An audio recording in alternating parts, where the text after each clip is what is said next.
Good morning, students. So, here we are again. This is your second online video, and I already taught you all in the previous video that what is home science, यानी home science क्या है। जैसे कि मैंने इससे पहले video में आपको बताया था कि होम साइंस यानी कि गृह विज्ञान का जो क्षेत्र है वो बहुत ही व्यापक है, बहुत ही बड़ा है और इसमें कला और विज्ञान दोनों ही विषयों को शामिल किया जाता है। यानी हमने कला और विज्ञान दोनों ही विषयों का अध्ययन किया था कि किस तरह से गृह विज्ञान में कला का किस तरह अध्ययन किया जाता है और किस तरह से उसमें विज्ञान का अध्ययन किया जाता है। And as a field of specialisation, और इसका जो क्षेत्र है वो बहुत ही व्यापक है, बहुत ही बड़ा है।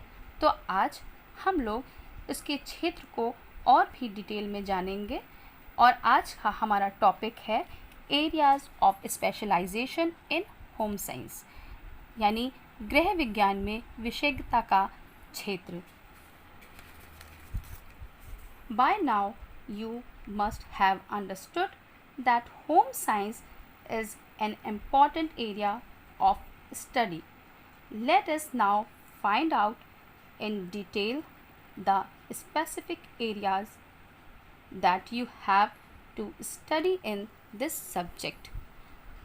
अब तक आप समझ गए होंगे कि गृह विज्ञान का अध्ययन एक महत्वपूर्ण क्षेत्र है।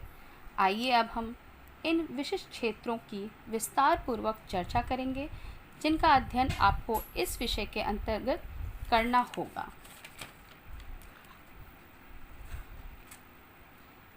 इसमें सबसे पहले हमने देखा होम साइंस में there are 5 major components or areas of specialisation in home science, यानी कि जब हम होम साइंस के गृह विज्ञान के क्षेत्र का अध्ययन करते हैं, उसको और गहराई से जानते हैं, तो हमने ये देखा कि इसमें 5, जिसे हिंदी में हम घटक कहते हैं, 5 मेजर कंपोनेंट्स इसमें लिए गए हैं और इसको मैं आपको समझाती हूँ।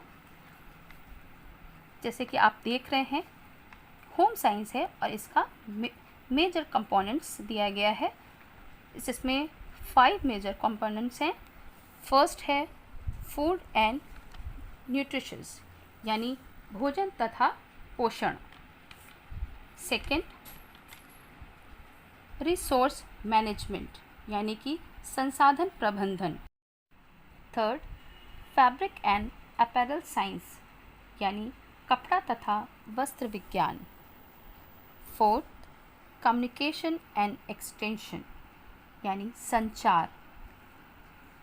लास्ट ह्यूमन डेवलपमेंट, मानव विकास एवं विस्तार। यानी कि जब हम होम साइंस के गृह विज्ञान के क्षेत्र का अध्ययन करते हैं, क्षेत्र को जानते हैं, तो हमें ये 5 कंपोनेंट्स घटकों को जानना ज़रूरी हो जाता हैगा। और जब हम इनका अध्ययन करते हैं तो हमने ये देखा कि ये कंपोनेंट से हम ये जान रहे हैं कि होम साइंस का अध्ययन करने से पूरा मानव जीवन जो वो प्रभावित करता है। इसमें केवल किसी एक चीज़ पर ही विशेष ध्यान नहीं दिया जाता है, इसमें हमें फूड और न्यूट्रिशंस पे भी ध्यान देना होता है, उसका भी अध्ययन करना होता है। यहाँ रिसोर्सेस यानी कि संसाधन प्रबंधन की बात हो रही है, इसमें हमें ये अध्ययन मिलता है या अध्ययन किया जाता है इसमें कि हम किस तरह से रोज़गार या व्यवसाय में किस तरह से हम चुनें या किस तरह से हम आगे बढ़ें। गृह विज्ञान का अध्ययन जो है वो हमें ये सिखाता है कि हमें किस तरह से रिसोर्सेज में, किस तरह से व्यवसाय में या रोज़गार में हमें किस तरह से मदद मिल सकती हैगी। उसी तरह से फैब्रिक एंड अपैरल साइंस, इसमें कपड़े की रख रखाव, कपड़े की डिज़ाइन, उसका ढंग रखने का, उसकी सारी जो चीज़ें हैं वो उसका अध्ययन जो है इस घटक में किया जाता है। कम्युनिकेशन संचार, यानी कि इसमें किस प्रकार हम एक दूसरे के साथ कम्युनिकेशन या संचार कर सकते हैं, बना सकते हैं, उसका अध्ययन इसमें कराया जाता है। और आखिरी लास्ट ह्यूमन डेवलपमेंट, इसमें पूरे मानव का विकास, यानी कि हम इन मेजर कंपोनेंट्स में हमने ये देखा कि होम साइंस का जो क्षेत्र है वो किसी एक विषय पे ही सीमित नहीं है। इसमें हमें इस सारे मानव जीवन को प्रभावित करता है और हमें सारी चीज़ों को सिखाता है। इस तरह से जब हम होम साइंस के अध्ययन में जब हम उसके क्षेत्र को देखते हैं और हम जब इनके 5 कंपोनेंट्स को देखते हैं और समझते हैं, तो हमें उसके साथ ही साथ उनकी शाखाओं को भी जानना ज़रूरी हो जाता है। इन पांचों कंपोनेंट्स की, इन सारे घटकों की अलग अलग शाखाएं होती हैं, ब्रांचेस होते हैं। जैसे कि इसमें लिखा हुआ है, मैंने लिखा है फूड एंड न्यूट्रिशंस, इसमें भोजन तथा पोषण। इसमें आपको इनकी शाखाओं पर का भी अध्ययन कराया जाता है। पहला है फूड साइंस, यानी कि भोजन विज्ञान। Second, nutrition, clinical nutrition and community nutrition, यानी पोषण औद्योगिकी पोषण तथा सामुदायिक पोषण। थर्ड, इंस्टीट्यूशनल फूड सर्विस, संस्थागत खाद्य सेवा। इन तीनों ब्रांचेस का अध्ययन जो है वो फूड एंड न्यूट्रिशन इसमें कराया जाता है।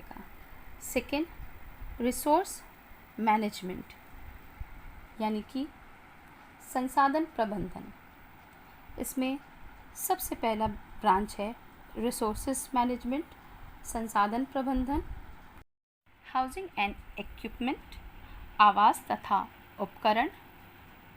इंटीरियर डिज़ाइन डेकोरेशन, आंतरिक साज सज्जा।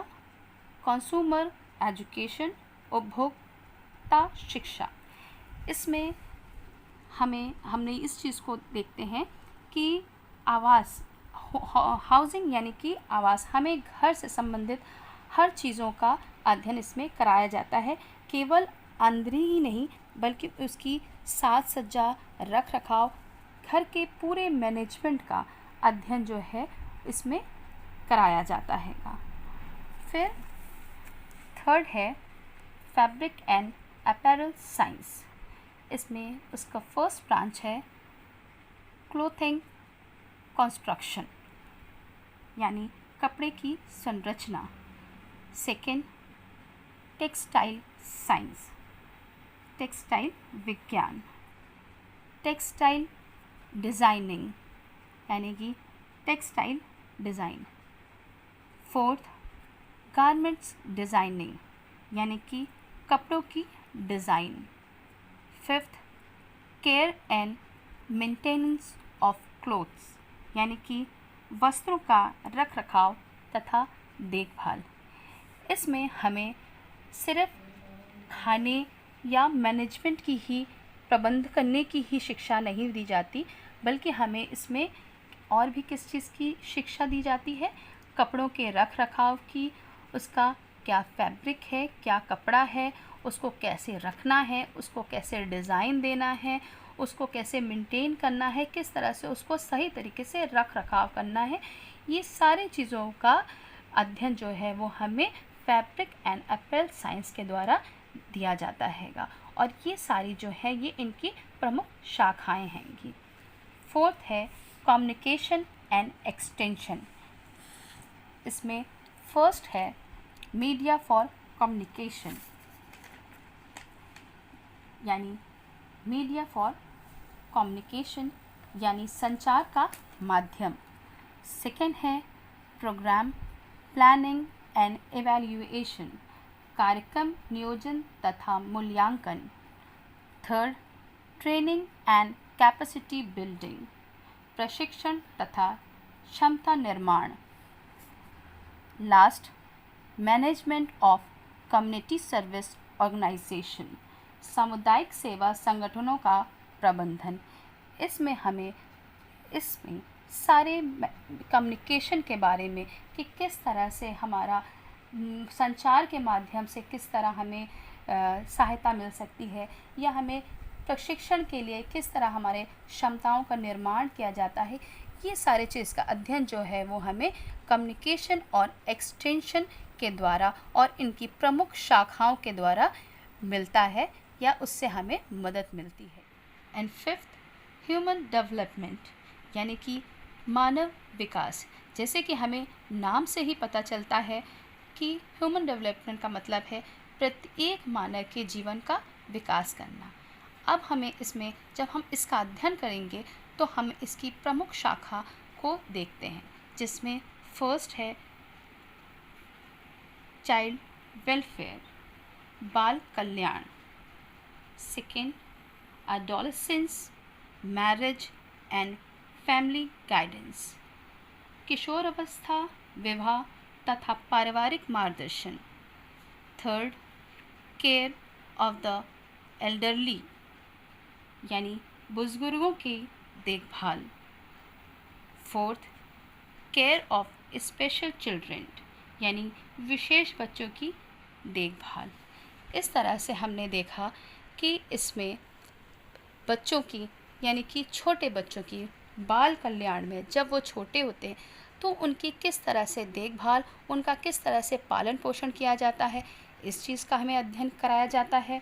फिर किशोर अवस्था, जब यंग एज में, विवाह के समय, या पारिवारिक संबंध में किस तरह से परिवार का सही ढंग से प्रबंध किया जाए, किस तरह से उसको मैनेजमेंट उसका बिठाया जाए, ये सारे चीज़ का मार्गदर्शन दिया जाता है।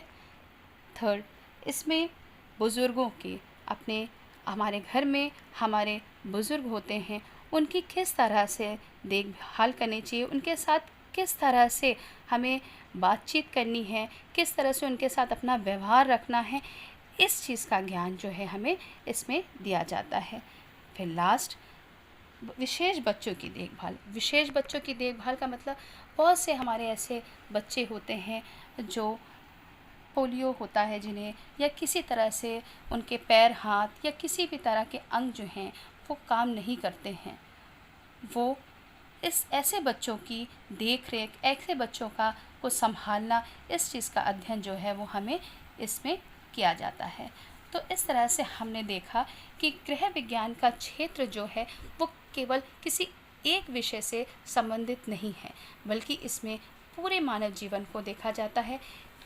खाने से लेके, फूड एंड न्यूट्रिशन से लेके, सारे प्रबंध मैनेजमेंट, सोर्सेस मैनेजमेंट, सारे प्रबंध को देखना, कपड़ों, फैब्रिक, उनके रख रखाव, उनके डिज़ाइन, वो सारे चीज़ों का कम्युनिकेशन, किस तरह से मीडिया से, किस तरह से प्रोग्राम प्लानिंग, उसका एवेल्यूएशन, सारी चीज़ों पे किस तरह से ध्यान दिया जाता है, किस तरह से उसका काम किया जाता है। फिर ह्यूमन डेवलपमेंट, किस तरह से हमें हर एक मानव के जीवन का विकास किस तरह से करना चाहिए, या उसमें किस तरह से हमें मदद करनी चाहिए, ये सारे चीज़ का ज्ञान जो है हमें होम साइंस के इन मेजर कंपोनेंट द्वारा दिया जाता है। इस प्रकार हमने देखा कि होम साइंस के इन विशेष 5 घटकों, मेजर कंपोनेंट्स के अंतर्गत हमें इन सब अलग अलग विषयों का अध्ययन कराया जाता है। So that's all for today students. Thank you so much. Take care. Have a nice day.